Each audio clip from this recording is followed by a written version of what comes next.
mis ojos, que quiero ver como tú. Abre mis ojos, ayúdame a ver.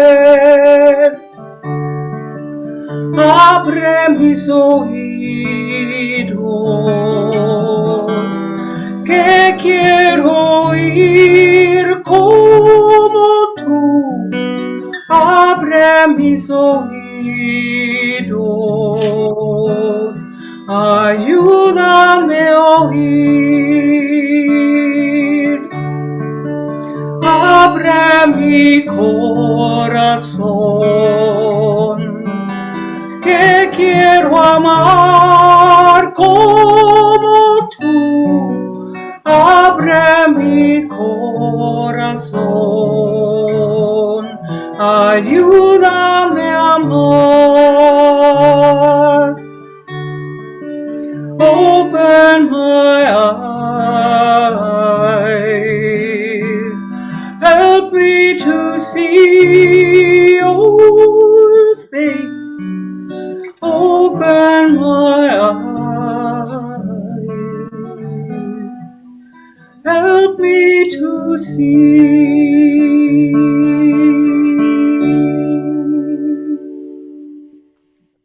Hello, thank you. Welcome, welcome, welcome to Alchemy. You made it. You are here.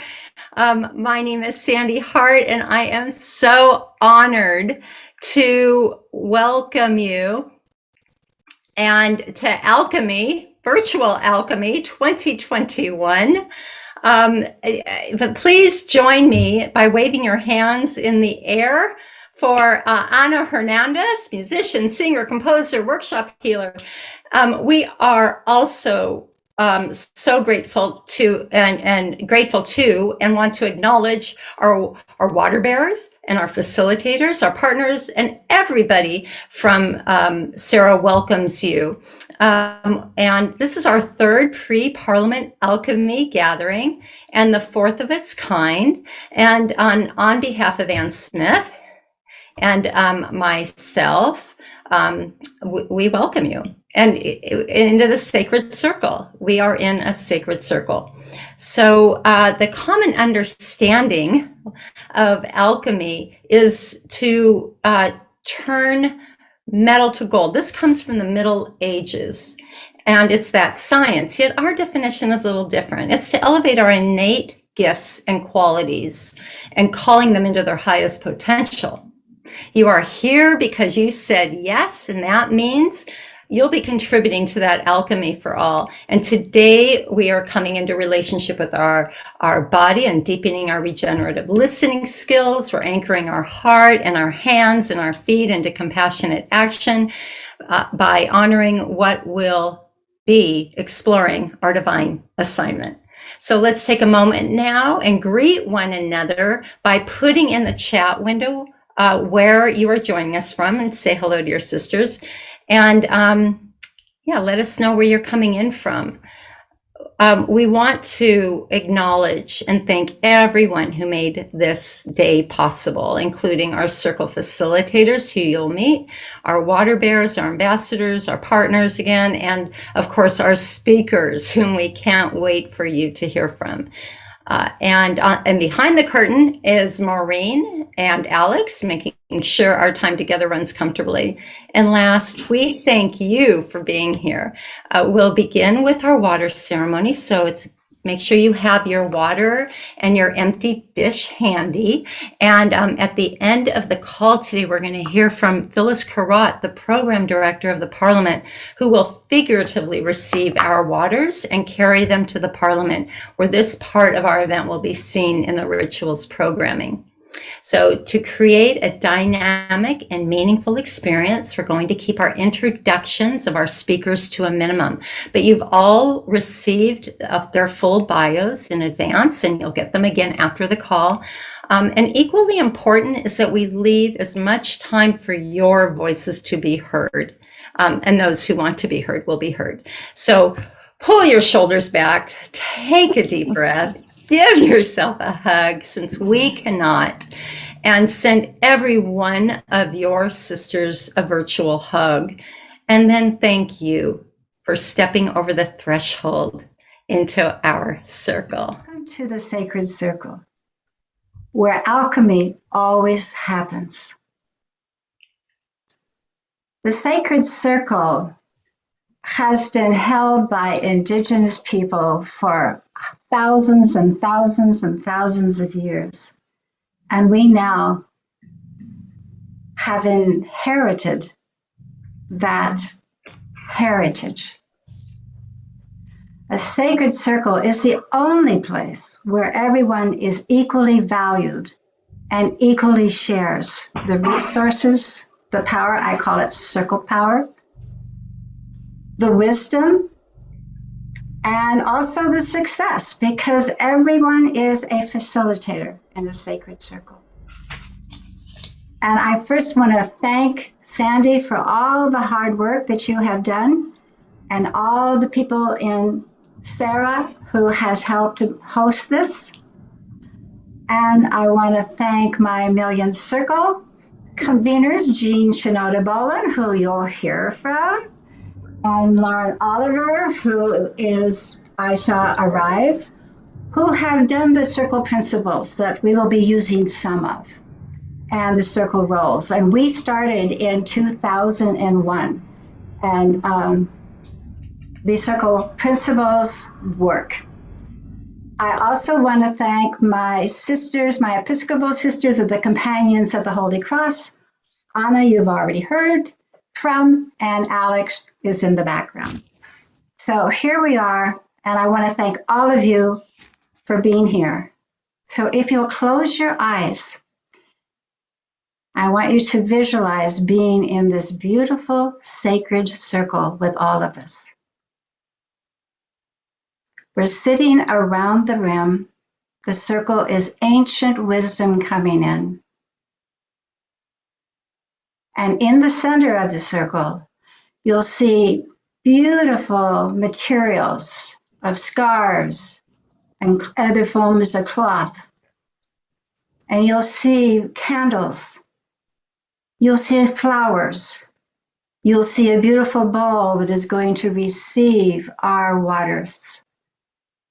You'll see all kinds of sacred objects on there that help us be nurtured in this world on a daily basis. And you'll know that in a sacred circle, the collective wisdom is always carried forward. And it is a collective wisdom, it's a collective effort.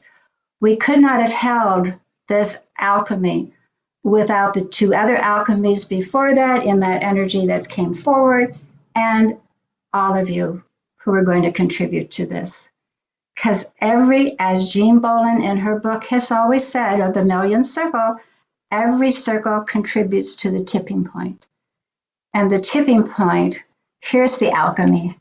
The tipping point when coming is that all these hierarchies are going to be transformed, because all these circles are going to be formed, sacred circles. And why would you ever want to be in a hierarchy when you can be in a circle? So it is my wonderful just pleasure to welcome you into the sacred circle, and then to bring Grandmother Flordemayo, who best as an ancient wisdom carrier, who also protects the seeds, who as a young girl was a seer, who's one of the indigenous grandmothers of the 13 indigenous grandmothers, can bring the blessing. Because in the circle principles that we're using, you create a sacred circle, you've seen it, and then you honor it.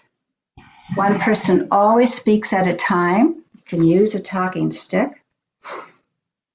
And you listen from the heart, and you speak from the heart. And when you're listening, it's without judgment. So it's a safe and beautiful place. And anything that is to be confidential stays confidential. And the last circle principle is to have fun. So, Grandmother Flordemayo, Welcome and blessings to bless us. Thank you, beloved Creator. Thank you, beloved Mother. You are the heart of the heavens and the heart of the earth. Beloved beauty, beloved light, essence of all life, beloved Creator. Creator of all that exists on the earth, beloved beauty. Creator of all that flows on the earth, beloved beauty. Spirit of all of the sacred waters, the ocean waters, the salty waters, beloved Creator. Our tears is the essence of that water. Beloved Goddess of that water, bless us on this sacred day, this day of Emosh, that translates to the raindrops, the sparkling rain, beloved Creator, that you send upon us to cleanse us, to nourish us, to revive all that grows on the earth, beloved beauty. You are the maker, the creator, beloved beauty, of the sweet waters, all of the waters around the lakes, around the world, the sweet waters of the rivers, of the waterfalls, beloved Creator. And we as women carry that sweet water in our breast milk. Thank you, beloved beauty, for bringing us together, for blessing us in this beautiful, beautiful circle of light with that essence. Beloved Spirit of the sacred fire, thank you. Beloved Spirit of the sacred wind, thank you. Beloved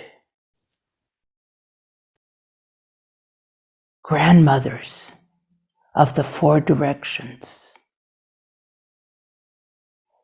beloved Spirit of all of the mountain highs around the globe, of all of the valleys around the globe, beloved beauty. Thank you for the beautiful spirit of all of the sacred waters on the earth, the bitter waters of the geysers around the globe, beloved Creator. These are emotions in humans, this bitterness. Beloved Creator, release us and bring peace into our hearts, beloved beauty. The sour waters, beloved Creator, it's also an emotion that we as humans also feel. And we as women carry these waters, the water of our menstrual, beloved beauty. Thank you for making us the females that we are, the seed carriers, beloved beauty. This is who we are. As we embrace our wombs and give you the eternal gratitude for giving us that gift of bringing life forth, of bringing light forth to the beautiful future generations, beloved Creator. We stand here before you in this beautiful, beautiful circle of light, where you have called upon us and said to us, hey, circle up right now.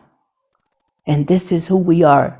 We are here in a sacred circle, honoring all of the traditions around the world, all of the religions around the world, all of the people around the globe, beloved beauty.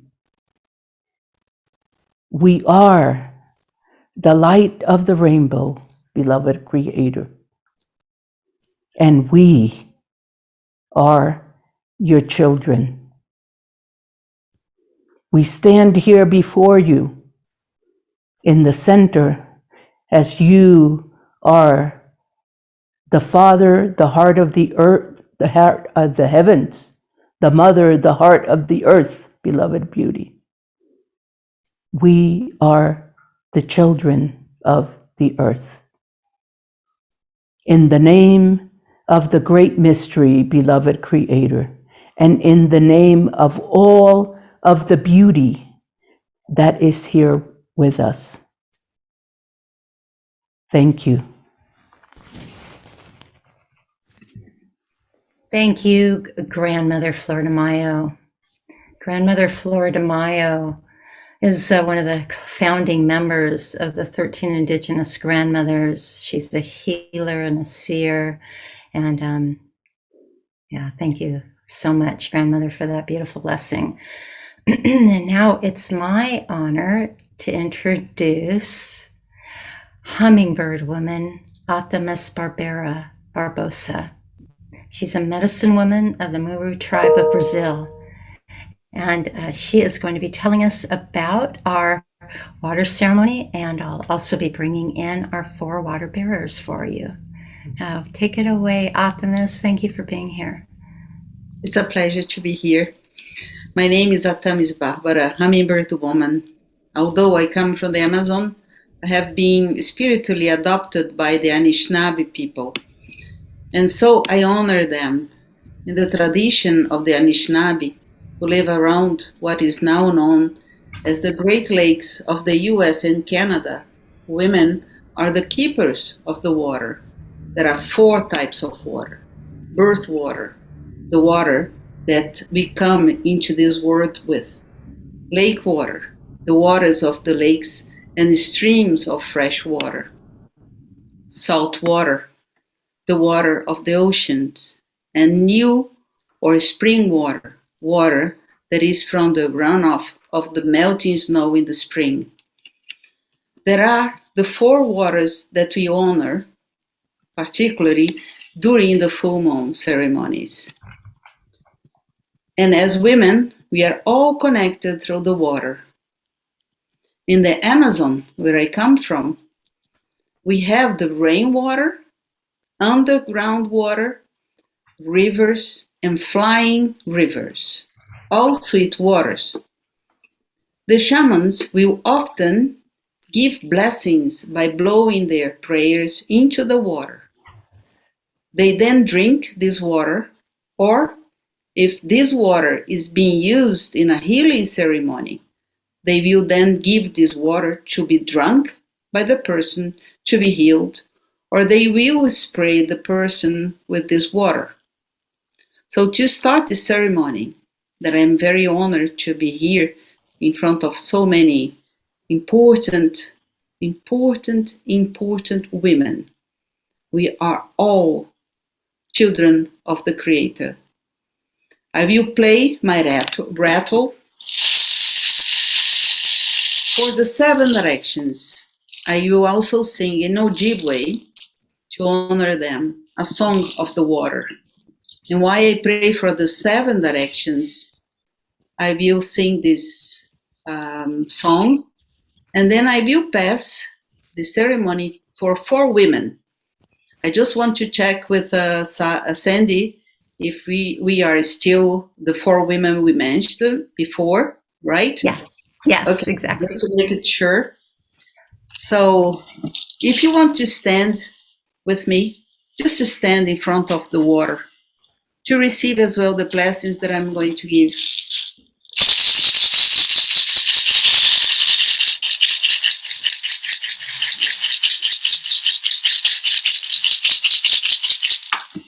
Nihibe Kizage Igo Chimigwe Chawe Nemigo Kizawe Nemigo Nihibe Kizage Igo Igwe chawe merigo Izawe merigo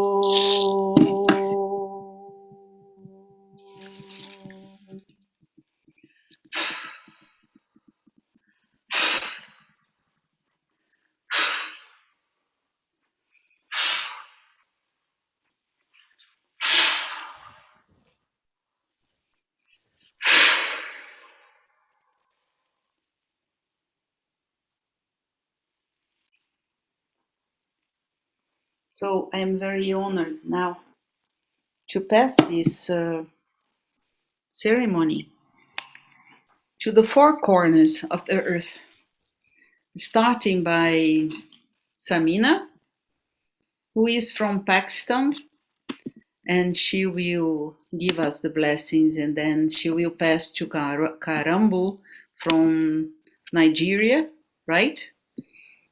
And then it will come back to me, and then I pass to Ruth from North America. So we will have Asia, Africa, South America, and North America, blessing the water and giving us blessings as well.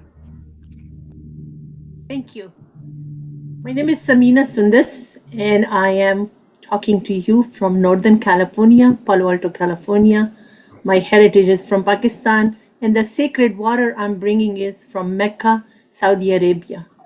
So this is a blessed water.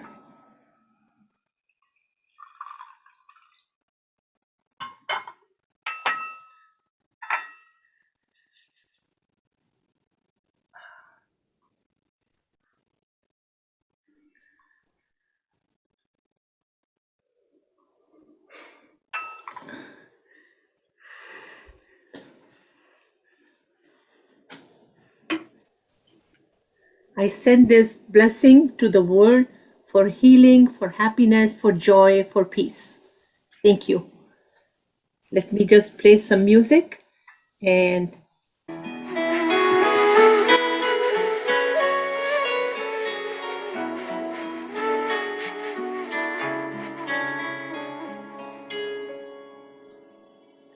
Salamat raho, raho tum jahan.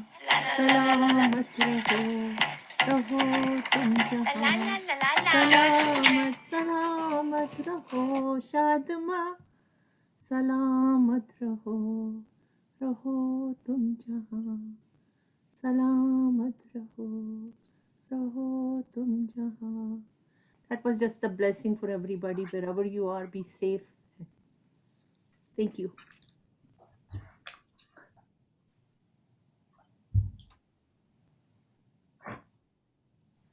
My name is Karambu Ringera.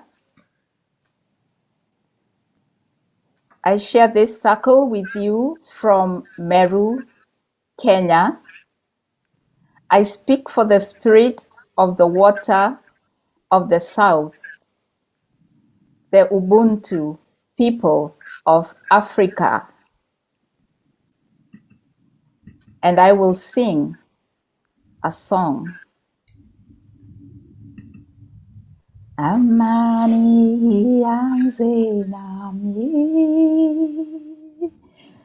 amani yanze nami, amani ya dunia ianze nami, amani ya dunia ianze nami. yanze nawe. Amani yanze nawe. Amani ya dunia ianze nawe. Amani ya dunia ianze nawe.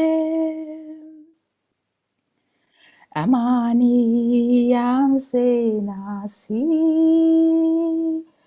Amani ianze nasi. Amani ya dunia ianze nasi.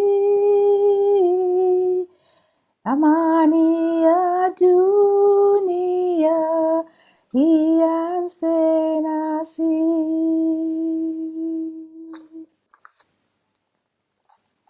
And now I am going to pour the water from the Indian Ocean. May all life flow. May all life be nourished. May all life be healed. May all life regenerate. Peace, peace, peace.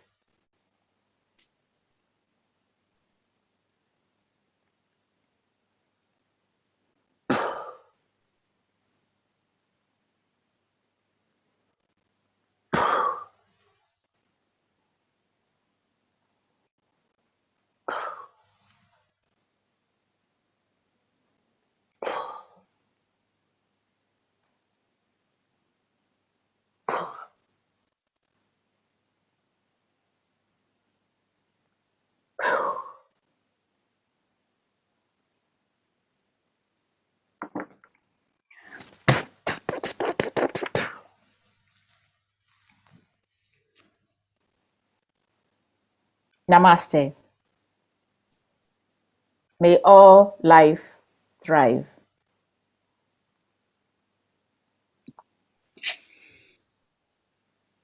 Hummingbird woman from the Thunderbird clan. I'm here representing South America. I'm also here representing women from my family, from my 4 mothers. And I pray not just for us who are here, but for the future women and generations. I'm going to sing a song in Portuguese. A água, nós te amamos, nós te agradecemos,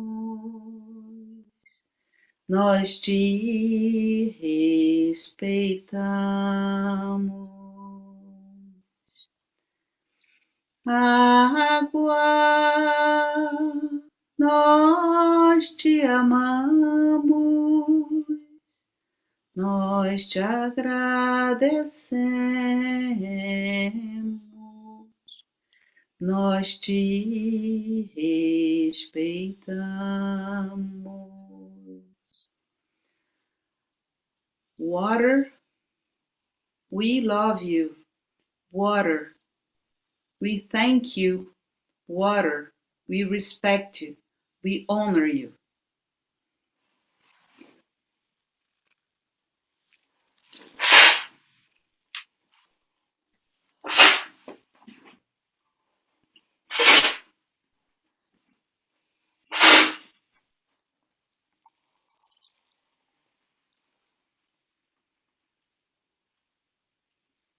For all of you, for the 4 generations and for the at least 7 generations to come.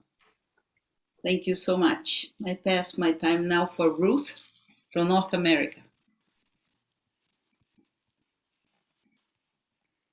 You're muted, Ruthie. My name is Ruth Broyde Sharone, and I am here to represent the spirit of water and also the spirit of North America. I'm going to sing a song for you in Hebrew this morning. So we have an opportunity to hear all these wonderful languages from around the world. How exciting. The song is called Shaftem Mayim, and Mayim in Hebrew means water. And I think you'll find it interesting to know that the word for heaven in Israel, in Hebrew, is Shamayim.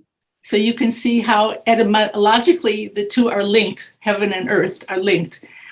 And the words are Shaftem Mayim Bisason, you will draw forth joyful waters from the fountain of deliverance, Mimayene HaYeshua. And if some of you know this, sing along with me. Shaftem Mayim Bisason, Mimayene HaYeshua. Shaftem Mayim Bisason, Mimayene HaYeshua. Mayim, mayim, mayim, mayim, hey, mayim, bisason, mayim, mayim, mayim, mayim, hey, mayim, bisason, hey, hey, hey, hey, mayim, mayim, mayim, mayim, mayim, mayim, bisason, mayim, mayim, mayim, mayim, mayim, mayim, bisason.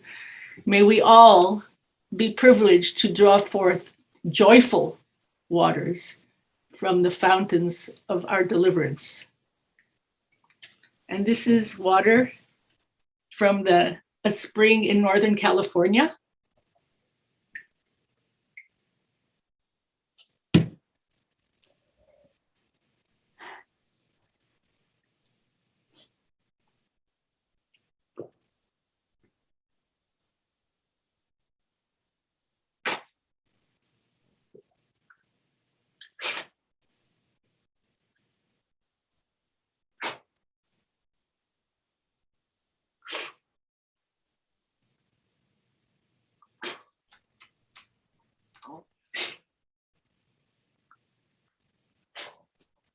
And I say l'chaim, to life. Thank you.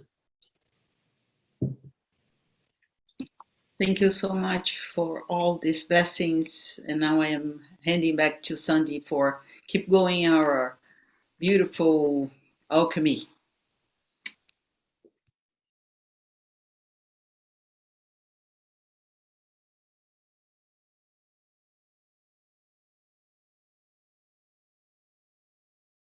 It's my honor to introduce you to Misa Hopkins. Misa, and we're going to bring her right up. Misa is a healer, a teacher, an author, and I can't wait for you to experience for yourself all that Misa is. So, Misa, thank you for being here. Thank you, Sandy. It's been such a beautiful, beautiful beginning. And I'm delighted to be a part of this with all of you. I'm seeing so many beautiful, radiant faces, and it's filling me with joy today. So thank you. I'm inviting us right now to symbolically pour our water into the water bowl. Is that right, Sandy? Is that where we are now? Yeah. Okay. I didn't lose track. I'm losing my marbles too. So that's what happens in all that joy. We're alchemizing. We are. We are. So to symbolically pour your water by pouring water into your bowl. And in a minute, I'm going to turn off this camera. You're going to see this beautiful ancient mother bowl that I'll tell you about a little bit later. She's been around for over 1,500 years helping women with ceremonies. So I'm going to pour water into that bowl on your behalf. And then we're going to symbolically give that water to Phyllis. I'm going to say Karat, is that her last name? To Phyllis Karat, to the Parliament of World Religions, so that we're connecting all these beautiful bodies of water, us, who are coming together, honoring the water of the earth and the water that is also all around us in space. All right, so I'll switch.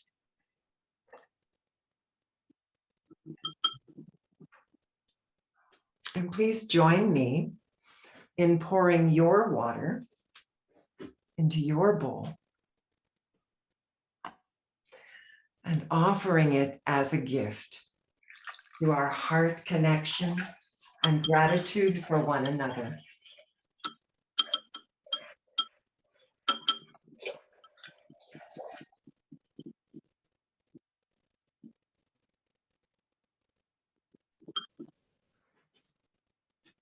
So this beautiful bowl now receives your blessed gift of your life force, the life force of water, expressed through our hearts and our love, and it is ready to be received by Phyllis for the Parliament of World Religions.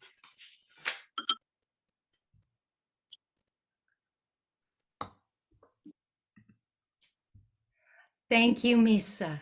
Thank you. That is stunning. And thank you all for contributing your sacred waters to the Mother Bowl, literally and figuratively. Before I introduce the next speaker, I just want to thank her because it was Rabbi Tirzah Firestone who brought me home to my ancestors. We're going to hear from Phyllis a little bit later, who will receive all of our water at the end of the call. But now we're going to hear from Rabbi Terza, and she is a rabbi, an author, and a Jungian therapist. So Terza, I'm just so honored and delighted that you are here, and it's my honor to welcome you to get us all in our bodies. Our bodies. I'm ready. Good morning, good evening to all of you. Shalom, peace to you, dear sisters. I greet you from the foothills of the Rocky Mountains in Colorado. It's morning here, blessing this great circle web that we have created together from across the land, from so many traditions. I am here, I've been asked to help us occupy these bodies of ours, even more, these miraculous, wise, living temples of our physical forms. This Sabbath morning is sacred to my people, the Jewish people. It's a day of rest. It's a day of truly occupying our bodies. It's a day that we make love. We're literally commanded to make love, to eat, to have pleasure in our bodies, and to rest above all. And so it's a joy to be here on this day. And as I invoke my ancestors, my bubbies and zadis, my Saba and Savtas, my grandparents, my elders, who are now occupying the ancestral plane, the invisible world. And I invite you to also call your ancestors in this morning, along or this evening, wherever you are in your cycle of light, as well as the ancestors who walk the land that you occupy, that you live on. For me, it is the Southern Arapaho people that lived here, as well as the Cheyenne people who opened up the sacred lines, the sacred capacities in this earth for us who came later. I think we all know that for centuries we've lived in a world full of spirit that has been claimed and named so often by the patriarchal powers. And by that I mean the top-down powers, by dominating powers, as our friend Rianne Eisler says, the power that lives in the trance of domination, the domination trance. But women have never ceased to call upon another kind of power. And we do that today. It's circle power. It's the power to connect with the source of true power through the Mother Earth, through this life, this physical life that we live in, to be conductors of light and life, to stand at the gateways of light and life as we bring in life, and we also say goodbye to life as we midwife people through their deaths. So if I were to be asked, what is the hallmark of women's spirituality all over the world? It's really women's spirituality is about embodiment. It's about full embodiment. So today we are the embodied connection to the divine feminine. And I think we do have to say that our waters are endangered, our earth is endangered, our heaven is endangered, our children are endangered because of we won't go into because of many forces, but we are being asked to pull forth all of our healing powers, and in order to do that, we need to occupy our bodies and find our voices in the most gorgeous and full-bodied way. So Bina, Sophia, Shakti, Yamaya, Green Tara, Malkat Shabbat, Shekhinah, we connect with you now as we feel our feet. I'm going to ask you to find your feet, sisters, and tap your feet. You can pull off your shoes if you're wearing shoes. Let your feet tap on the ground, stretch your toes. You could even pick your feet up and massage them for a moment to get the feeling back into them. I'm going to do that. And if you can stand, that's wonderful. You don't have to stand, but if you want to just tap and bounce a little bit in place, find the rhythm of your feet this morning. With each body part that we're waking up, we are remembering that we are Mother's feet. She has no feet in corporal manifestation except for ours. We are the feet who will do the walking, who will do the long journey. So come into your feet, occupy your feet for a moment, and imagine now that you are sprouting roots down through your feet, breathing down through your feet. Good, I hear the footsteps, doing the dance, feeling the roots spring forth from your feet and spread down. And I'm going to ask you with each body part, what are your feet saying to you? What are your feet needing from you as they tap, as they walk, as they dance? And as they've come into life,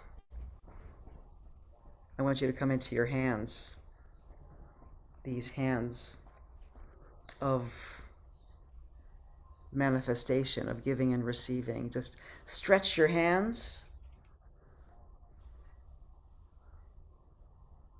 Make a dance with your hands. Let me see the dance that we're all doing with our hands. Flowing like water. Feeling the air, letting the air around us feel us, touch us. And into our arms. If you can stand, if your body allows you to stand, that's great. If not, no worries. We spread our arms out and breathe in from our heart to the left. Breathe out to the right. Breathe in to the left.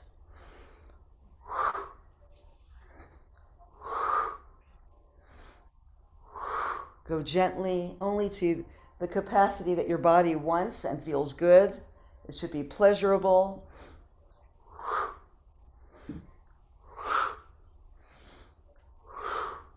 Coming now into our hearts, breathing into our heart and spreading to one another through our breath.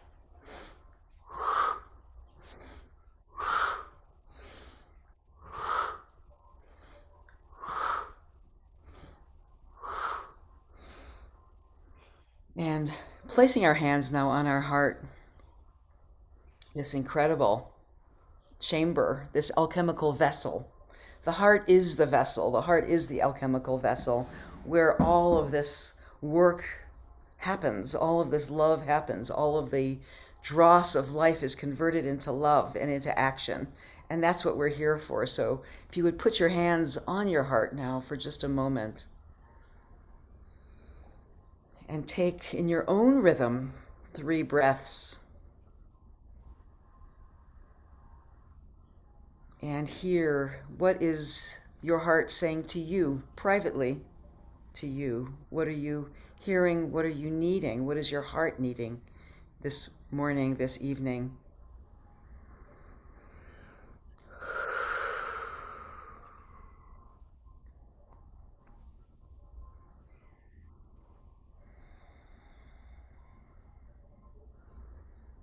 And collecting that, listening deeply.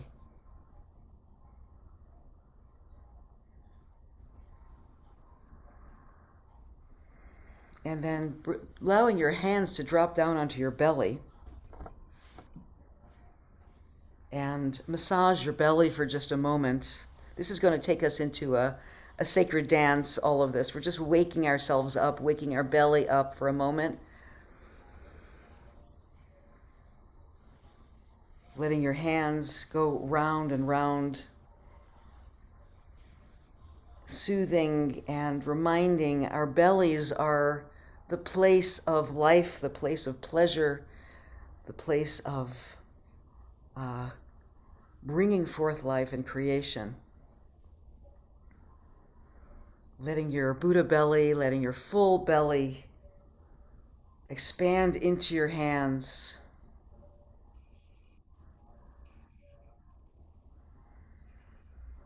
This beautiful belly of yours, sending love to it, blessing it, and listening to it. What is your belly saying to you this day?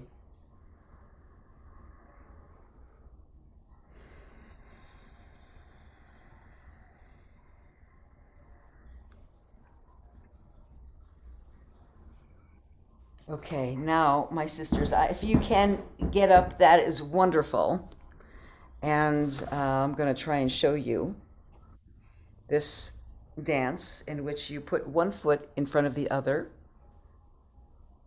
It's a healing dance. It's using the mantra of Moses for his sister Miriam when she was ill. It's thousands of years old. And don't worry about the words just yet. Put one foot in front of the other with your hands raised. Rock to the front foot, and with a big circle, rock to the back foot. So rocking forward, your hands go forward. Rocking back, your hands come back. This is designed to warm up your chi, warm up your life force, your vitality. Rocking with your feet, massaging your feet as you go. Open belly, open heart. You're creating a big circle as you go. Can you see this circle, this big wheel of life that we draw in from the Great Mother, Shekhinah, I call her. This healing power coming through us and down us. It's a big current. And as you do this, you are bound to start feeling something in your hands and your body because it warms you, it will vitalize you, vitalize your health. We're bringing the mother's love, the mother's vitality through our core, through our center now. Rocking forward and back. Feel that your hands are starting to perhaps tingle or start to feel energy. Now we're going to add our breath, inhaling forward, exhaling back as you drop that energy through your being. Inhaling and exhaling back, we're creating a big circle.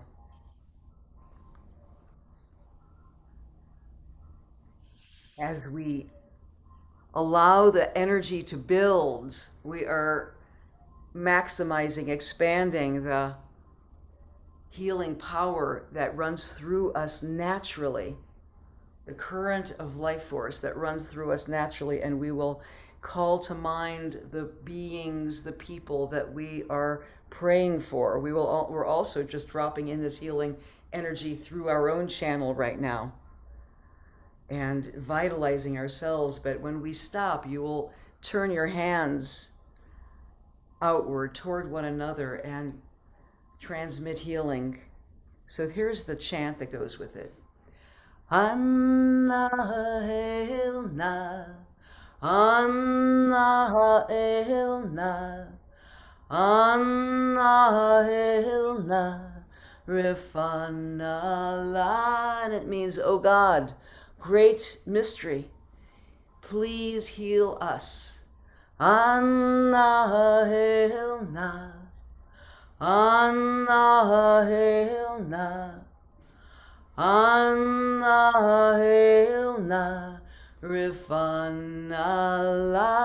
Oh, Anna Elna, Anna Elna, Anna Elna, Rifanala. We place our palms out, facing each other now, transmitting, feeling the power come through our hands, through our channel, to those that we hold in our hearts that need healing. That may be the trees, it may be the waters, it may be the fish, it may be people in our lives who are ailing from cancer, from ALS, from other diseases. Hold them in your heart and just channel with that life force that you've just vitalized. Holding them in your mind's eye and transmitting healing to each one. Using your breath to breathe out the love, the care, the blessings for our loved ones, for our children, for each other, for this world.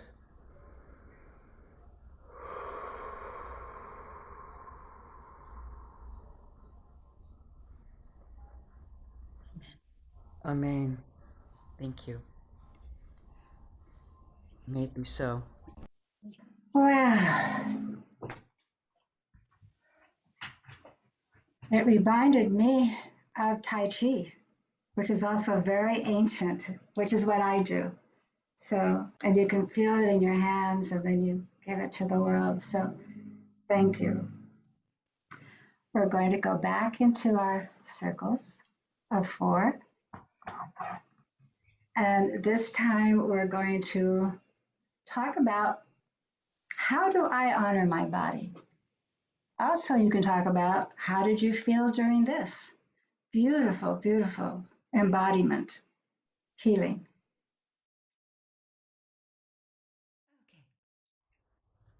I'd like to play for you what was voted the most perfect song of the last century.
Hi. I want to thank you all for receiving the beautiful mother bowl. She's on the floor right next to me. She's pretty heavy, so I couldn't lift her up to be right next to me, so she's on a separate camera. But your love and your prayers are precious to her and to me. As I mentioned earlier, she has been in sacred ceremonies for about 1,500 years. And she has been holding the prayers of women all that time. And as you might notice, she's womb shaped. So she was the answer to a prayer that was asked by my ancestors, which was, what does it take to shed the limited body to become the limitless self? And in doing so, to become a woman of my choosing. We might add to that, rather than a woman of my conditioning, a woman of my choosing. And so today I'm going to, with your permission, take you into a practice that we do with this beautiful mother bowl to help us go deeper into that relationship of being a woman of our choosing. When I was gifted this beautiful mother bowl, or grandmother bowl as we call her, she came with very specific instructions that she was choosing, this beautiful mother bowl was choosing to be for all women of all nations throughout the planet who wished to deepen into their sacred feminine energy. So she is no longer associated with any specific tradition. She is a being of all traditions now and receives women of all traditions. So in this holding, we do something very simple. We go into the primordial womb of all creation, and we call that space. And we know space because space is where everything is born. Everything is born, right? Planets and suns and people and trees and plants and animals were all born from this womb of consciousness that holds all of us in unconditional and all-accepting love. So the first sound and the first light, as many sacred scriptures speak about, were born from the watery darkness. And scriptures around the world speak to this. So the yin energy is another way we think of it. This darkness, that is the womb of all life. And like a healthy, happy mother, we hold a child in our womb in his or her suchness with love for all that they are experiencing, that they experienced before they came in the womb, and when they leave the womb. And so this primordial womb holds us always in love. And the mother bowl is the reminder that we come from that most sacred space.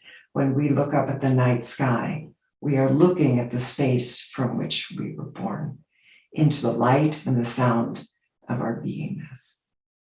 So we do very long versions of this holding meditation or journey, but we're going to do a very short version today. And I've asked that the heart nebula be on the screen while we do this brief meditation. There it is. It just seems so perfect for today, doesn't it? That beautiful heart nebula in space, and that we are that heart. We are the stardust living here on Earth. So to get ready, I invite you to think about something that you're carrying on your heart that you'd like to let go of, and maybe something you'd like to have born inside your heart. And let's begin. So I invite you to breathe deeply and gently. Let your own breathing guide you. And as you inhale and as you exhale, there's a tiny sliver of complete stillness between the inhale and the exhale. And that is the doorway into the sacred feminine essence of the womb. That great stillness, that great darkness. It is indeed a space. Eventually they will find water there. into that beautiful, watery, still darkness, returning to the womb. And in that beautiful awareness, allow yourself to remember a moment when you felt love, any kind of love, laughter, joy, peace, romance, kindness, to or from another being. It could be with another person or a sunset. Some moment you felt connected to life.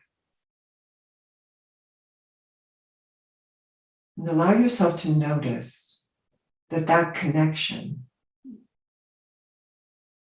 and that tiny sliver of expansive space are really one. Expanded love, limitless love. Allow that awareness, to whatever degree you're able to experience expanded love, to anchor in your womb space. And even if you've had a hysterectomy, you have an energetic womb. Connect to that womb space that creates life. This space connects you to the primordial womb of all life. So let your imagination bring you whatever you need to enter in to that primordial womb of space. Limitless and still and ever loving. There is nothing you can do to earn this love, nothing you could ever do to push it away. It is a perfect motherly love that loves you as you are in this moment, with all of the feelings that you have. Allow yourself to go deeper into love than you have ever been before. Feel the depth of it caressing you to whatever extent you are able. And if it feels like too much, breathe and know that your presence is enough to begin and open the doorway to love. In this loving space, invite yourself, as if you were cupping it in your hands, to offer this space a burden you have been carrying, something that has weighed heavy on your heart. And know that within the sacred feminine womb of all life, there is more than enough love for what you have carried. And as that love touches what you have carried, you remove it from your body, your mind, your heart, and your spirit, and you offer it. Love is touching it deeply. And in love, it unravels and unwinds and returns to the womb of all consciousness. And here, it is remade and reborn.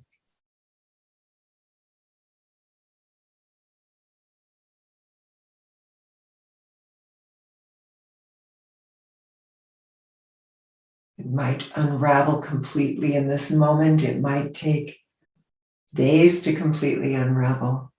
And you have offered the beginning of that deep, profound act of love, to allow love to nurture life, new life.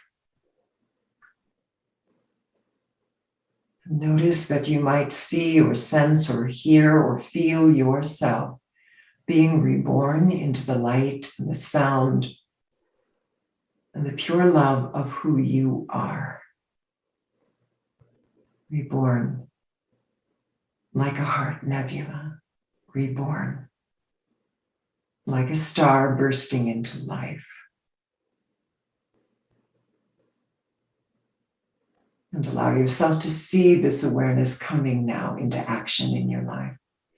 That love expressed in some tangible, concrete way, grounded, connected. And as you feel that love becoming, as you open to the potential of that love becoming action in your life, We're going to take 3 breaths and anchor that awareness right into our bodies, bringing ourselves back into the awareness of this beautiful sisterhood, this beautiful circle of love. So deep inhale now and blow. Blow this awareness right into your bones. Make it real. Let it be real. Next breath, big inhale. Blow. Good. Feel the air around you, calling you back into your sacred body to alchemically bring this love into action. Last breath, coming all the way back in. Big inhale. Blow hard. Blow, blow, blow. And now this next step is very important. Rub, touch. Make sure you can feel your body. And when you can feel your body very gently, open your eyes and live in the love that you are.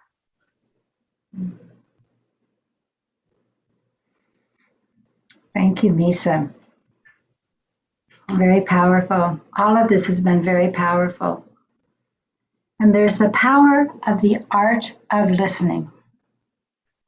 When we truly listen or are being listened to without judgment. And Kaye Lindell, who has written a book called The Sacred Art of Listening and is the founder of the Sacred Art of Listening and Listening Center, has been with us for these alchemy events in person, when we were in person, since we began, the first one in Salt Lake City. And I know her workshops are always filled at the Parliament. And I know for many people that it's been life-changing when they listen to Kaye Lindell. And I know that she was one of at the very beginning of Sarah. And she's just this amazing one with this great gift to help us know how to truly, truly listen.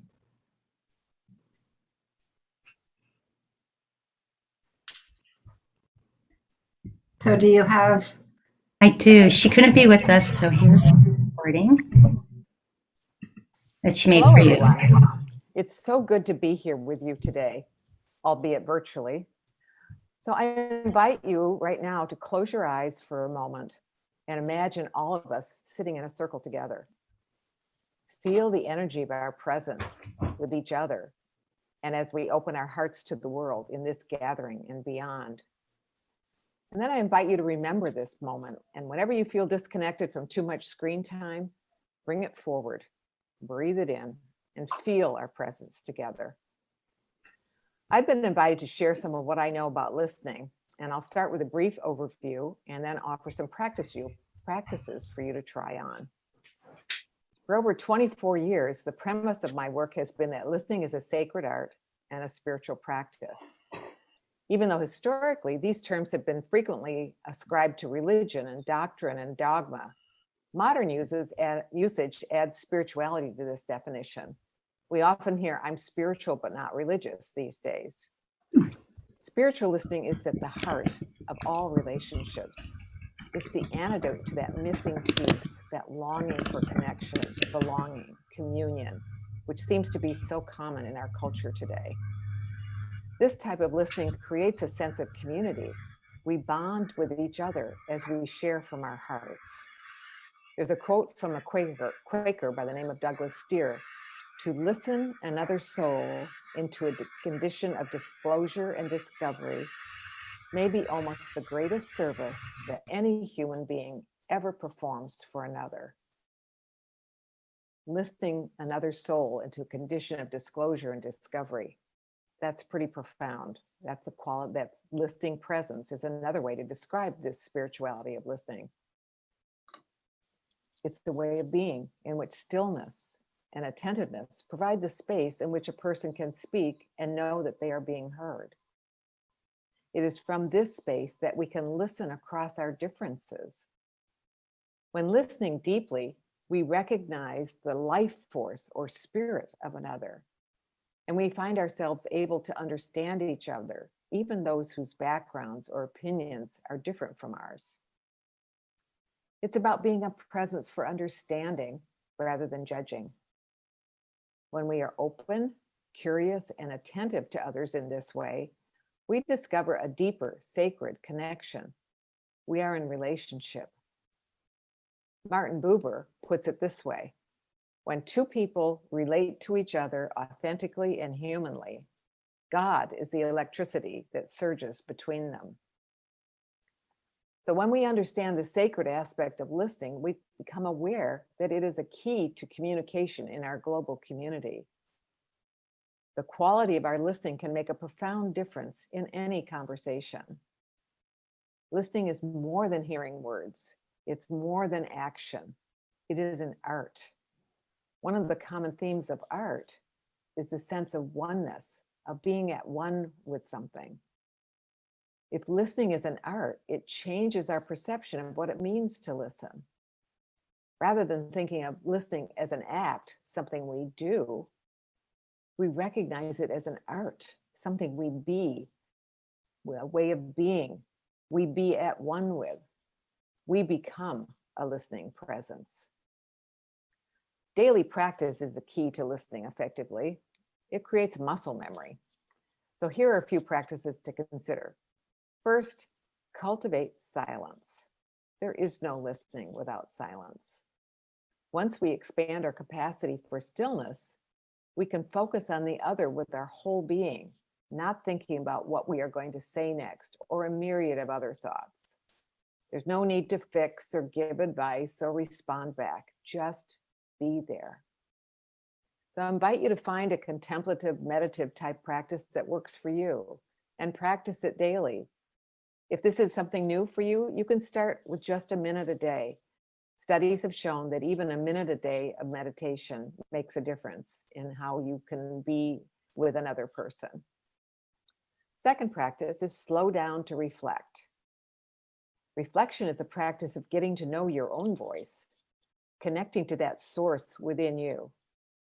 Because once you know and trust this voice, you can discern when it's time to speak and when it's time to listen.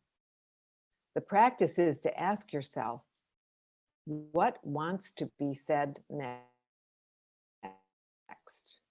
Or what wants to be done next? Wait for your inner wisdom to emerge. This is a practice that helps us to begin to speak from our hearts instead of our heads. Next practice is become present. Deep listening occurs at the heart level, being fully present with another. We connect, we open our hearts. So the practice is one of mindfulness and attentiveness. There's another minute practice where you take something, an ordinary activity that you're doing, and just for 1 minute, say out loud what it is that you're doing in each second of that minute. For example, I would say if I was going to put on a kettle for some tea, I'm walking into the kitchen, I'm filling the pot with water, I'm putting it on the stove, like that, just for 1 minute. And people who do this exercise say sometimes it's the only minute they remember in the whole day, because we usually are trying to pay attention to more than one thing. There's a syndrome called CPA, which is continuous partial attention. It seems like we're paying continuous partial attention to everything, and we're not paying full attention to anything. So mindfulness is a practice that helps us to increase our capacity to be present. Another practice is to reclaim the importance of timeouts. That is including a week for rest, half a day, just an hour or two. But start with something that feels like a stretch, but not impossible. So not something that you know you can do, but something you think, well, maybe I can, maybe I can't, and try that amount of time. So create a space for silence and stillness, and use this time to reset your pace and rest your mind. Listen for what wants to happen. Allow yourself to flow with the creative nature of life. For some people, this means going outdoors in nature and being out in looking at the trees and the sky and the animals and the birds and the flowers. This is something that helps to reset them. You are being called to yourself. The heart Creativity is a calling forth. It is getting in touch with your center, the core of your being. What is yours to do? What is the gift you are being called on to share? There's a beautiful quote from Martha Graham, which I'm going to share now. There is a vitality, a life force, a quickening that is translated through you into action. And because there is only one of you in all time, this expression is unique. And if you block it, it will never exist through any other medium and be lost. The world will not have it. It is not your business to determine how good it is, nor how it compares with other expressions. It is your business to keep it yours, clearly and directly, to keep the channel open. What is yours? The next practice is to revisit your relationship with social media. Take digital timeouts on a regular basis. Put your phones away, turn off your computers, go offline. Let go of multitasking in favor of unitasking. Multitasking, we think we're doing several things at the same time, although we're really just tiring our brains out because they have to work very fast. They do things sequentially very quickly. And in unitasking, we're only doing one thing at a time. So then maybe we should try a new way of thinking about our time and say we're unitasking instead of multitasking. Relationships transform once we learn how to become a listening presence. We embody listening. The process of change starts with storytelling, listening to each other's stories, especially those we tend to other, us versus them, my tribe versus your tribe, etc. As humans, we have a need to be seen, to be heard, to belong. Attentive listening, listening to understand, not to judge, is key. As a listening presence, we become the midwives for another person's thinking.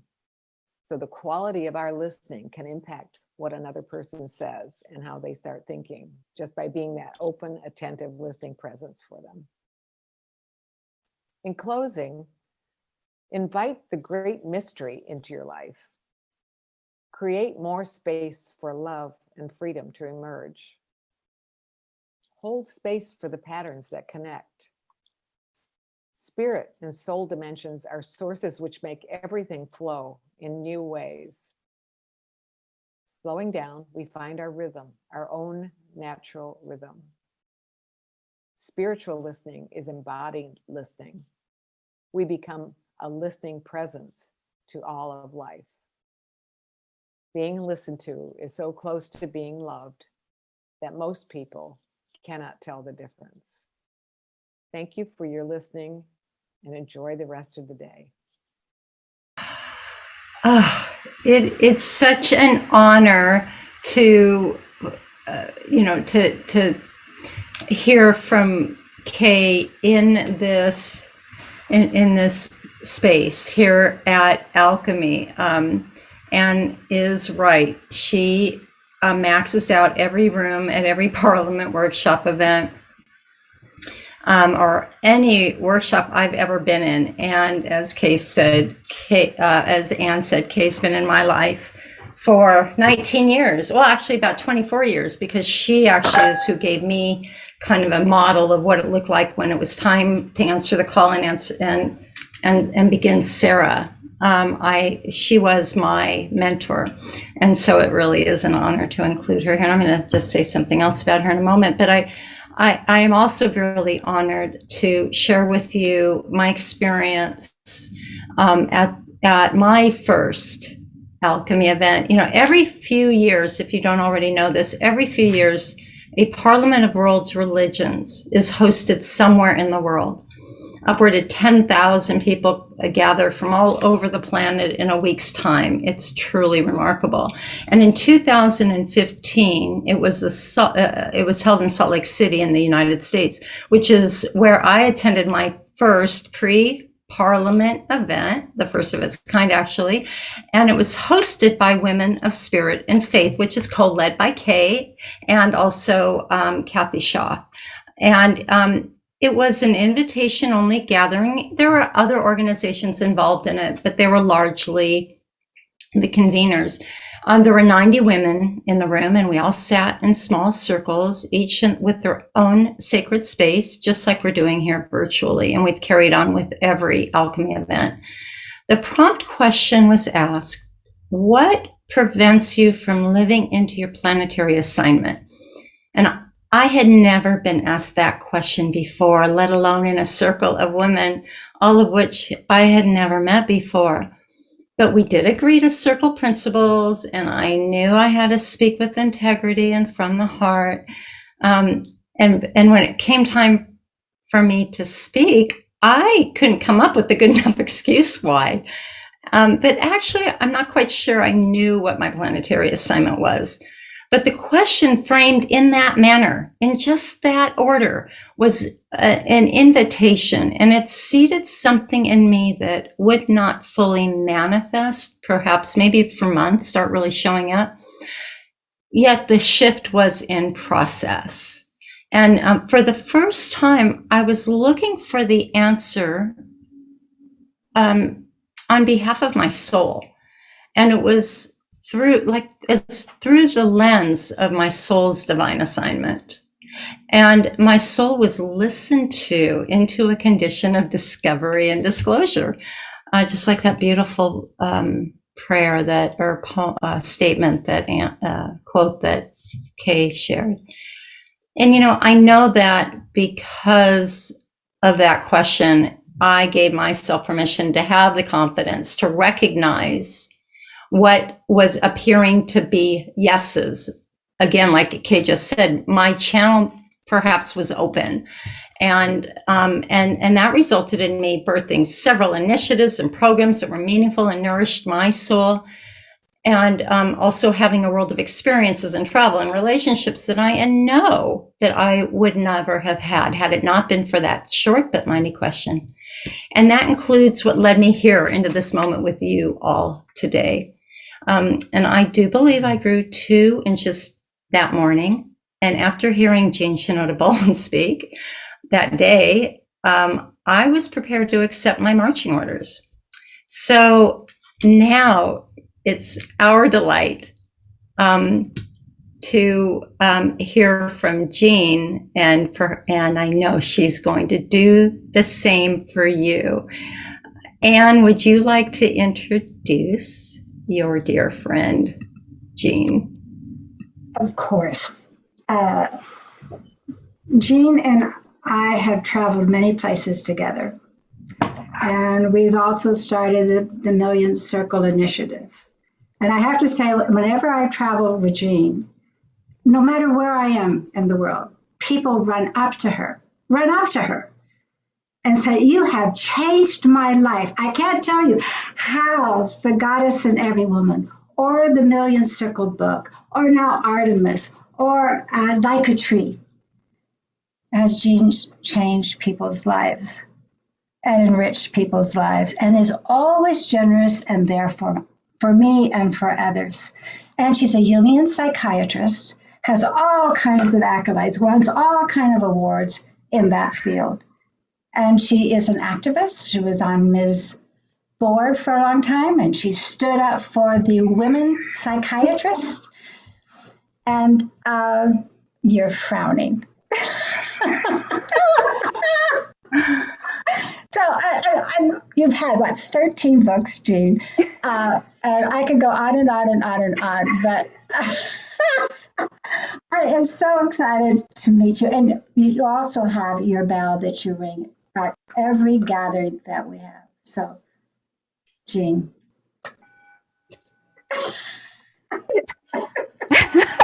Start with that one more time.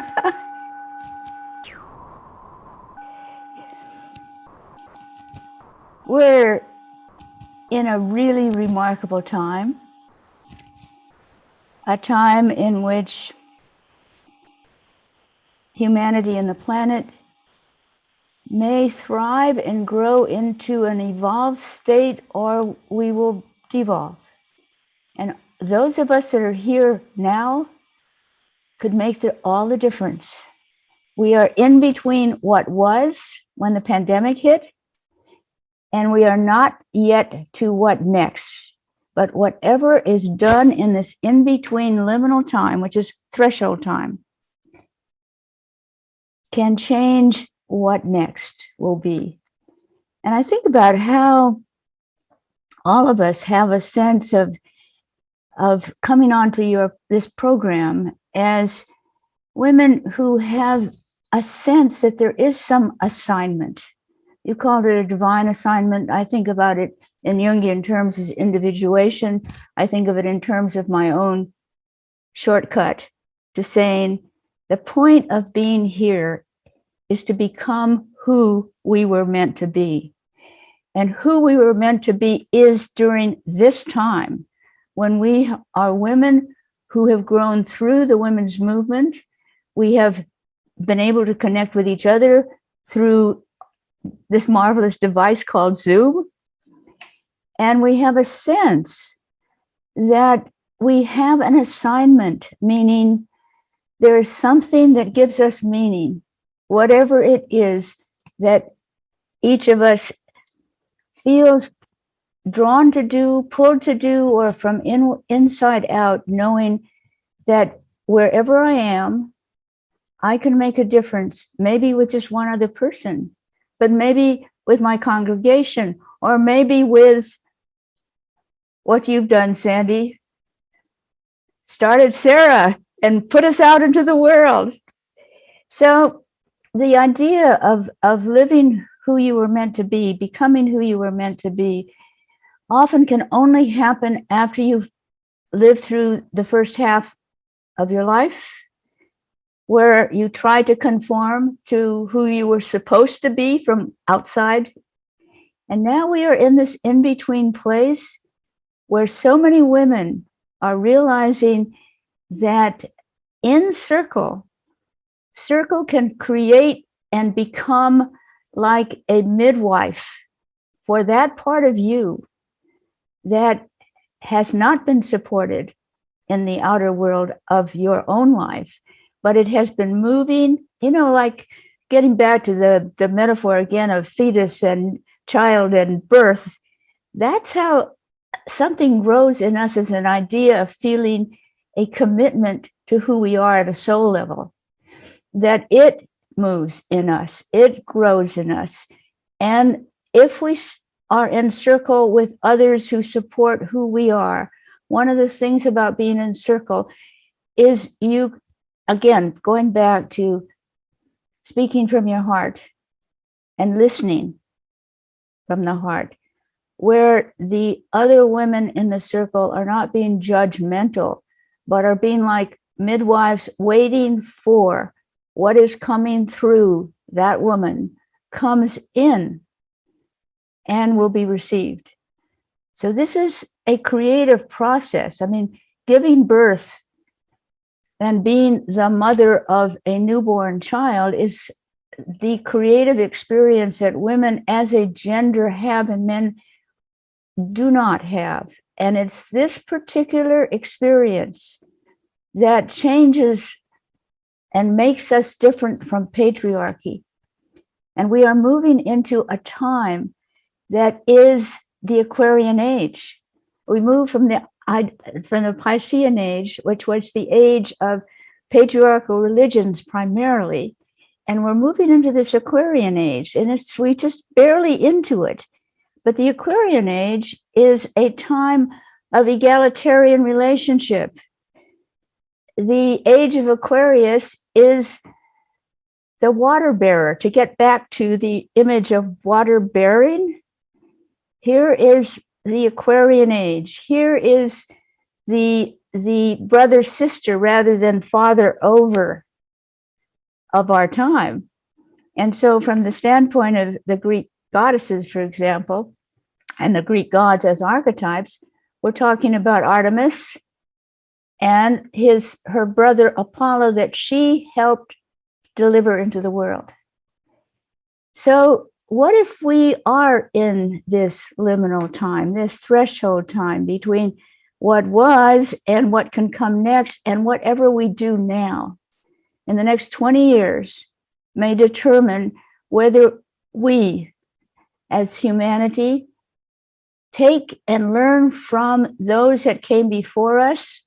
I mean, I think it's quite wonderful that some of the things that are happening now is that the Native American wisdom of how we are part of everything, we don't dominate over things, is coming into consciousness. How it is that the coronavirus does not respect country boundaries. It crosses lines. It can infect. And each person has something of a choice sometimes to pay attention to this or not. And in this time of pandemic and change, this liminal time when we're on the threshold before what next, each of us can contribute to tilting it towards the positive. And that's the whole idea of the million circle. It's a metaphoric number. It is the number that tilts it from patriarchal power over into circle and heart connection and connection with the planet. Now, we, at the end of, I happen to look at where we are now and think back to the end of the 1960s when women got together in consciousness raising groups. And it appeared to be, just women talking. Women always talk, you know. So women were talking, but they were changing and moving. And it led to the 1970s being the decade of the women's movement. And so many women now who are in politics would not be there. The scientists would not be there. If it were not for, in the 70s, a certain quality of education and change happened. And women instituted relationships that were equal. And out of those relationships came children who could become who they were meant to be. And this is the group that is on the edge of this period of change that we are all in right now. So what about this idea of here we are? Well, I think about how the story of Hecate, the goddess of the crossroads, is, and she is a goddess that we usually get to know in the second half of our lives. So it really is helpful when you finally get to be postmenopausal and you realize that there is another. I mean, the whole idea of postmenopausal is up until that time, we menstruate every month or bear babies. But once we go through menopause, we retain the blood in our bodies. And the Native American thought was we retain the blood in our bodies, not to make babies, but to make wisdom. So here's Hecate. Hecate was the goddess of the crossroads. You go down that path and you're at the crossroads. And in major intersections in ancient Greece, there was a statue-like pillar that had three faces. It could see where you were coming from and look down the two roads at that intersection that you might take. And I think that this is a metaphor for all of us who have been in some way influenced by the women's movement, by women's spirituality, by a sense of the choice we have to make a difference in our own lives and become who we were meant to be. Which in women's circles, if a woman's circle will listen from the heart, will provide the space where you can say what you are yearning to do or to be, and you're not cross-examined. You've just put it in the center of the circle where it has a possibility and a chance for you to see it, for those others to see it and support it, and for it to grow in the process of being in circle. So here we have these circles that can be midwives for dreams, midwives for activity that can make a difference. And the difference for each individual is to become who you were meant to be. And in the long run, but in the short run, it is about to do what you were meant to do. When you have a strong impulse inside of yourself and you have the doubters in your psyche, put it in the circle and see what happens when you align with what is a deep energy in yourself that wants to be born through you. So back again to the whole metaphor of midwifery and giving birth, because we give birth to those, we come into the world with patterns in us. And that's why I wrote about all the different ones and goddesses in every woman and goddesses in older women. They come like talents to us. They come like abilities. It's built into us. But whether we develop them or not is, especially in the second half of life, especially now, is if we heed what wants to be born. And if we will put energy into it.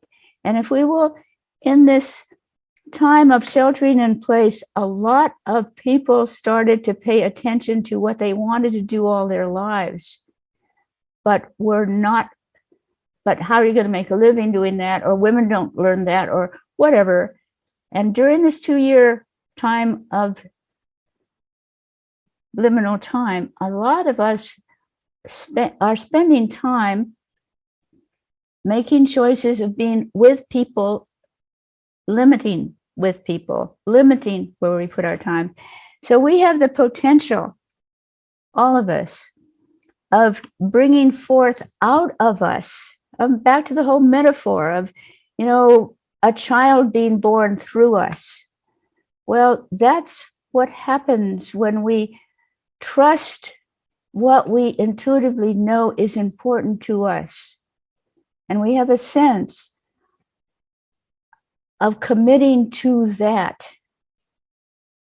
And if we make a commitment to that which we have as a seed idea, a newborn thought, a feeling that this could be born through me, but I have to pay attention and focus on it.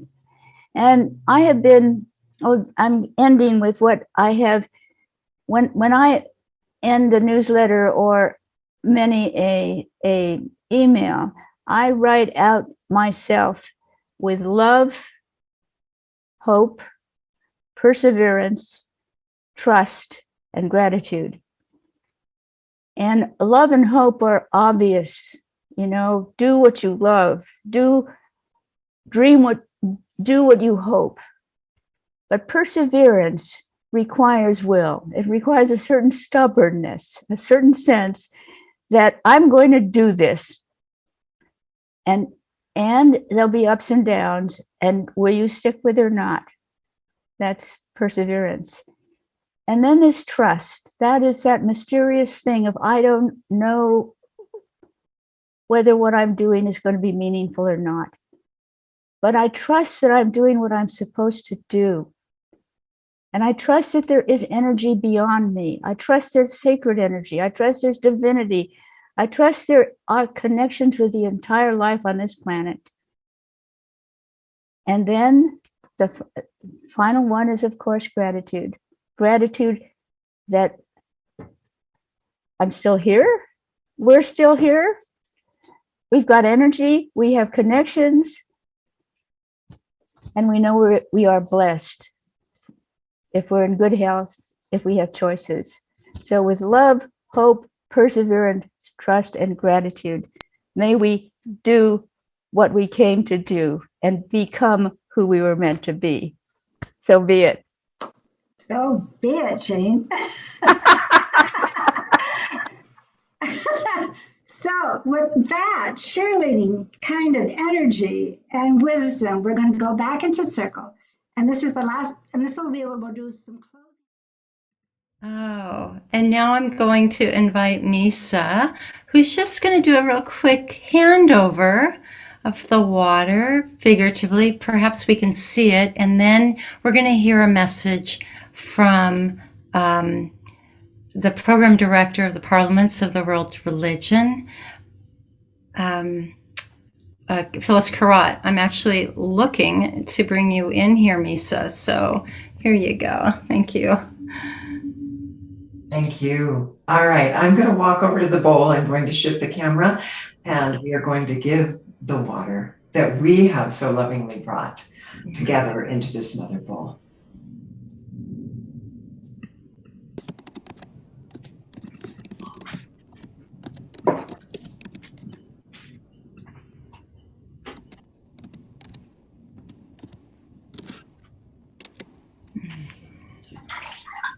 With gratitude and with love, we give this sacred and blessed water to Phyllis Karat, who is the Director of Programs for the Parliament of World Religions, as our heart connection to all conscious beings who are gathering together.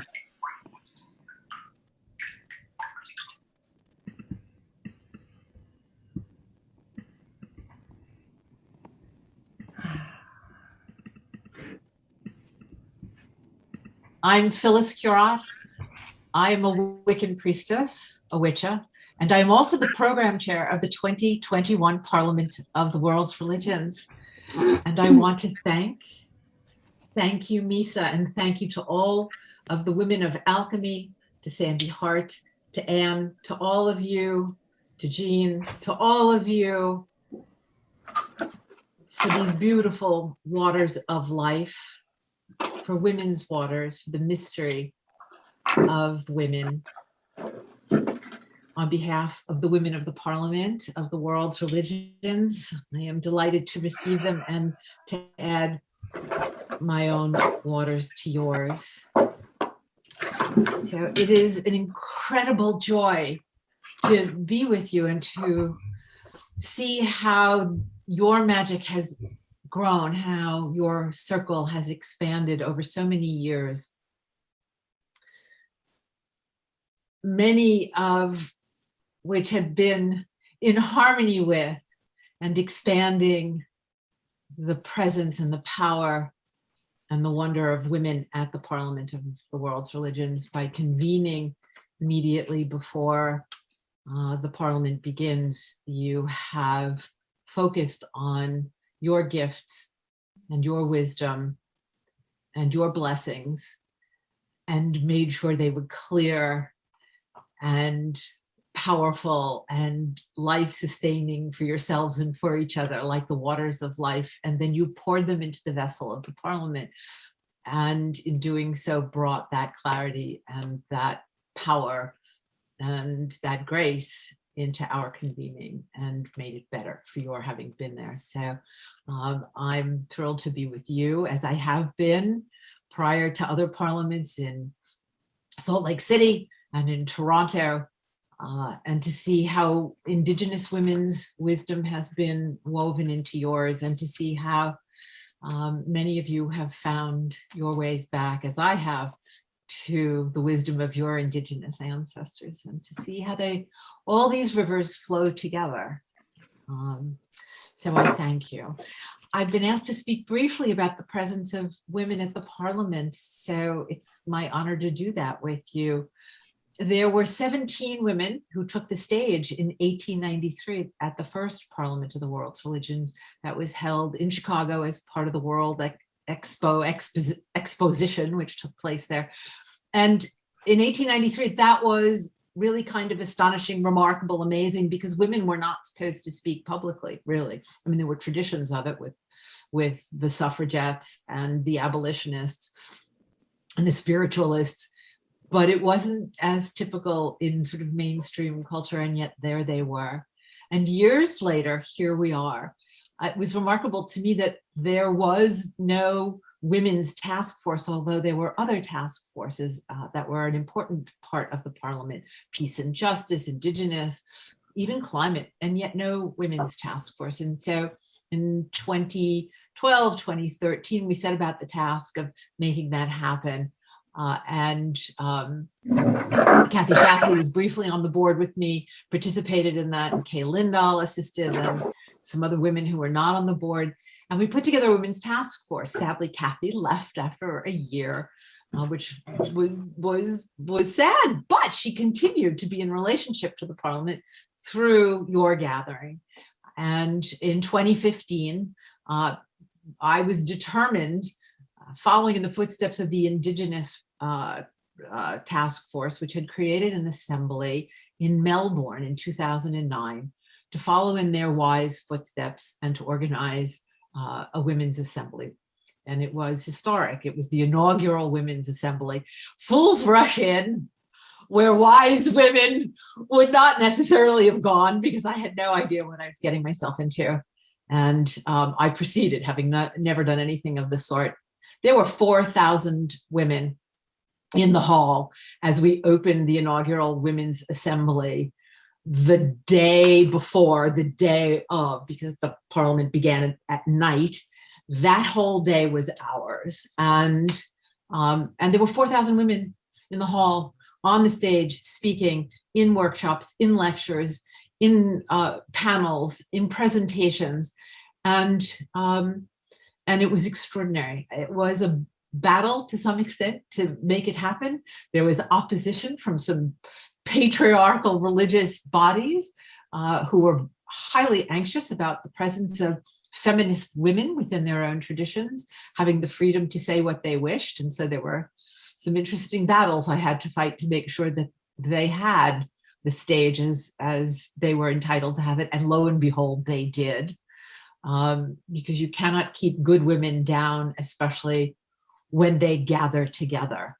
And the energy was remarkable.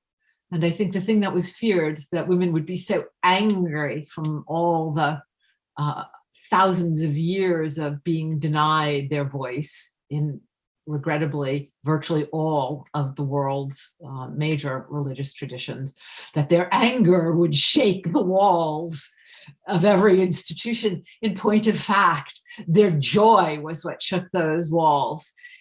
They weren't angry, they were exuberant, they were all devoted.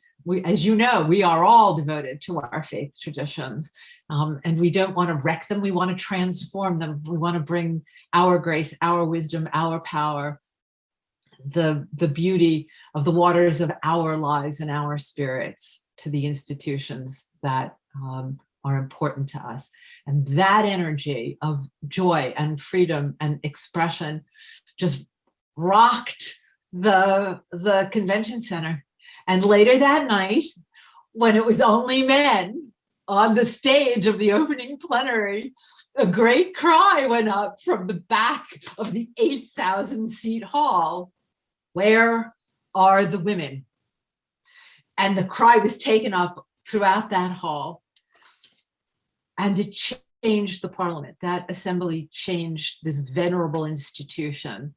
And now you don't have to ask that question, because there is attention. There is an effort to be sure that there is always gender parity, that there are as many women on the board and as many women on the panels and as many women on the plenary stages, and that women's issues are addressed, and women's presence and women's wisdom and women's rights, RITES and RIGHTS, are all welcomed and visible and elevated and honored.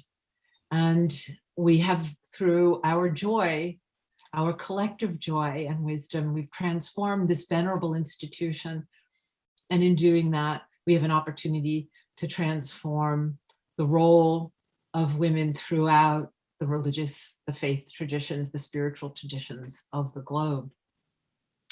And so I thank you for bringing your joy, the waters of your life, to the waters of the Parliament, to the women of the Parliament, to the Parliament as a whole. It makes a difference. It makes a difference when women gather. When women gather at the Parliament, they make history, they change history, and they change the future.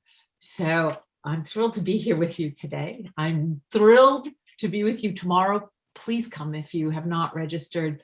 Your presence and your support means that we're able to continue to have programming on responsibilities, the role and responsibilities of religion in fighting violence against women, in advocating on their behalf to secure their dignity and human rights, that we address all sorts of issues that are important to women, their leadership roles in faith traditions, their opportunity to convene with one another, to hold religious rights that are visible. We have a red tent for women, and we also have women's religious rights and observances and prayer that are part of the observances track. And we have strong women's programming this year, in no small part because of the participation of Jean and Sandy and Anne and a lot of you, and Flordemayo, who will also be one of our plenary speakers.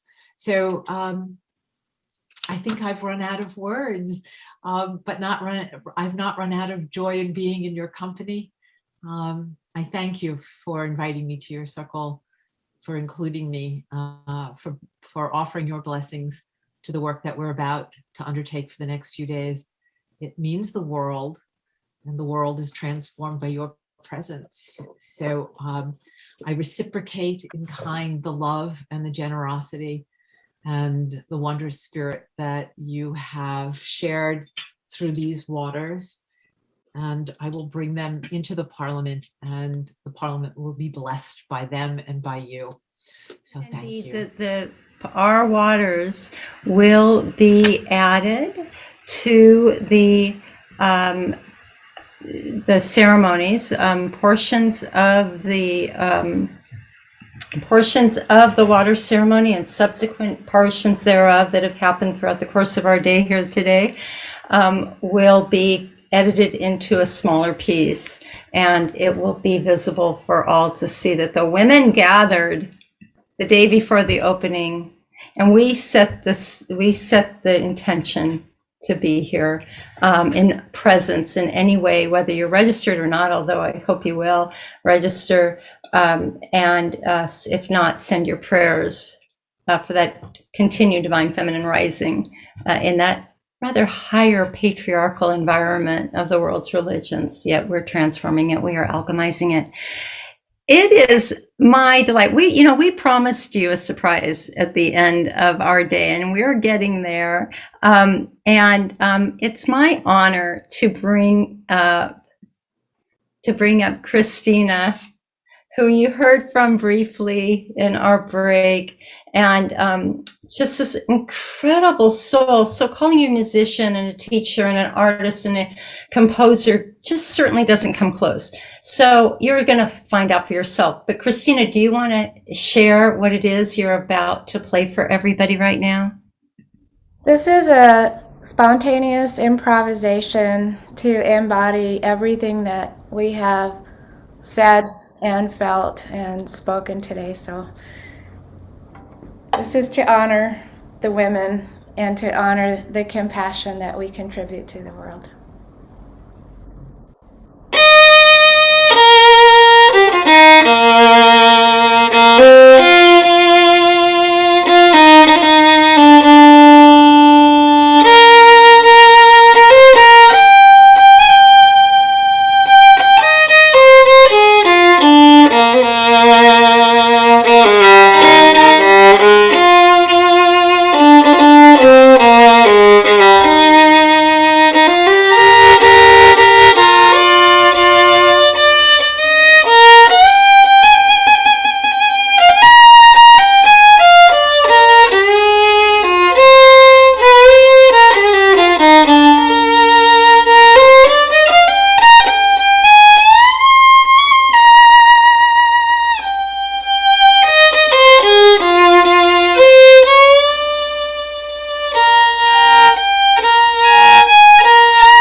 this prayer because the creating of the prayer is a circle miracle. And it happened one night when I was in an Episcopal retreat center with the top patriarchy, all of the staff of our national church. And it was rather an intense gathering. In the middle of the night, 3 o'clock in the morning, because the clock, my electric clock, stopped, a beautiful light entered the room. And it came right over. I was on my back, came over my shoulder. And the sound that I've never heard before, or this light, was like the mother calling her child. And it was like, oh my God. So the next morning I get up. I'm actually having breakfast with the head of our church, and I'm telling you this miraculous story. I mean, this doesn't happen every day. And they all kind of had eyes glazed over, so this wasn't the audience. But I was on my way to the United Nations meeting, a preparatory meeting, and I stopped first at the Mothers Union in London. And we always do noonday prayers as Anglicans. And so we were doing noonday prayers, and it was like, oh, we need to bring spirituality to the United Nations. So I get to the preparatory meeting, and I'm with this group of women who are all women of different religions. And we talked about how we needed to infuse the United Nations. This is for the Fourth World Conference that was going to happen in Beijing, with spirituality. And I knew it needed to be a noonday prayer. It just hit me. So when I went home, I also knew it couldn't just be Anglican, even though we're 80 million strong. The world has billions. So we had a Baha'i, we had the church women, World Day of Prayer women help, and there was 4 of us, and we composed this prayer. And then all of a sudden, Church Women United says, we'll make it into a postcard, because we didn't have any money. And so they put it in the 5 different languages: Arabic, Spanish, English, French, and Chinese, on a postcard. The United Nations accepted this postcard and said they would put their stamp, their logo on it. Now that's unheard of. Then you had to have everything approved to get into China, and China's very worried about feminists and religious people. They approved it. So this postcard went all over the world because all these different religions sent it out. It just went out. And when we got to the conference, the Fourth World Conference on Women, the forum, we were in this small little village because the Chinese were afraid of 40,000 feminists being in Beijing. So they moved us out. But we had this most incredible women's village, and we had a women's peace tent, and we said that prayer every noonday. And so that just kind of went around. And then at the closing of the forum, we kept waiting. Hillary Clinton was attending. And so it was raining, and it was muddy, and everything else Hillary claimed. And at the end of her speech, she held up that postcard, and she read this prayer. I have taken the prayer, and we've adapted it many times for the United Nations, and now we're going to, now I've adapted it for the Parliament. And you can say it with me, because even though you may be on mute, the energy, this will be going, and will be at the Parliament. And thanks to dear Alex, she has put this into a video with the voiceover and the words and beautiful images. Dear God, creator of the heavens and the earth, we pray for all who gather online at the Parliament of the world's religions. Bless them. Bless them.